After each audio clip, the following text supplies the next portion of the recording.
ایک حدیث میں فرمایا verily I have been sent only to perfect righteous character. میں بھیجا ہی اس لیے گیا ہوں تاکہ میں رائٹیس کریکٹر کو پرفیکٹ کروں, تم لوگ کے سامنے مثال پیش کروں. اور نبی اکرم صلی اللہ علیہ وسلم کا کریکٹر ہمارے لیے مثال.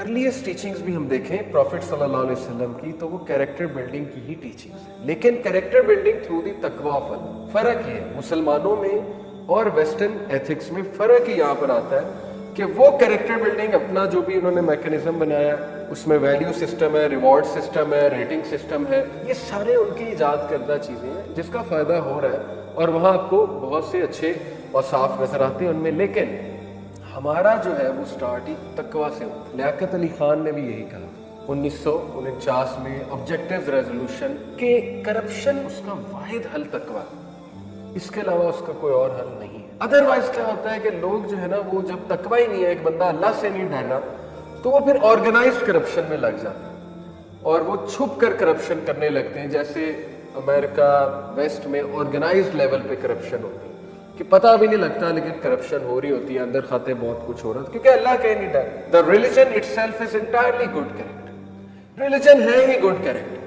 جیسے امام شافعی کا واقعہ ہے, بہت مشہور صحیح واقعہ ہے کہ وہ علم حاصل کرنے گئے, کافی عرصہ علم حاصل کر کے واپس آئے, عالم بن گئے, دروازے پہ نوک دی, مدر نے پوچھا کون ہے, اپنا نام بتایا اور مدر نے کہا کیا سیکھ کر آئے ہو, تو انہوں نے کہا علم اور آداب.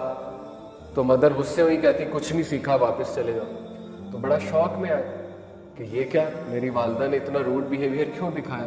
تو اپنے استاد کے پاس گئے غم میں, کہا یہ معاملہ ہوا ہے میرے ساتھ. تو استاد مسکرائے, کہتے پہلے آداب کہنا ہے پھر علم کہنا. تو یہ جب آ کے واپس کہا نوک کر کے کیا سیکھا, تو کہا آداب اور علم, تو پھر دروازہ کھولا.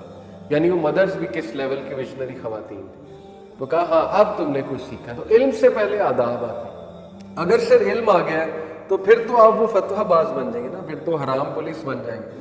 ہر چیز میں نقص, ہر چیز میں نقص. اور ایسے ہی ہوتا ہے, یہ شروع کی سٹیجز میں سے ہے, ہم سب اس سے گزرے. فیملی والوں پہ فتویٰ, سب پہ فتویٰ, غصے ہونا, گرمپی ہونا. تو وہ ماں باپ بھی سوچتے ہیں, رشتہ دار بھی سوچتے ہیں کہ یار یہ کون سا مذہب اس نے پڑھا ہے, دین پڑھا ہے کہ یہ غصے والا بن گیا. تو رسول اللہ صلی اللہ علیہ وسلم کا کردار آپ کے سامنے, یا قرآن یا رسول اللہ کی مثال لے لیں. اللہ نے تو فرعون کے پاس بھیجتے ہوئے کہا قولا لینا, کہ نرمی سے بات کرنا. فرعون جیسے خبیث شخص کی طرف بھیجتے حضرت موسیٰ کہا جا رہا ہے نرمی سے بات کرنا. تو اس لیے بس بات وہی ہے نا کہ اپنی ایگو کو بوسٹ نہیں کرنا چاہیے انسان کو ویسے ایکٹ کرنا چاہیے جیسے نبی صلی اللہ علیہ وسلم کا کردار.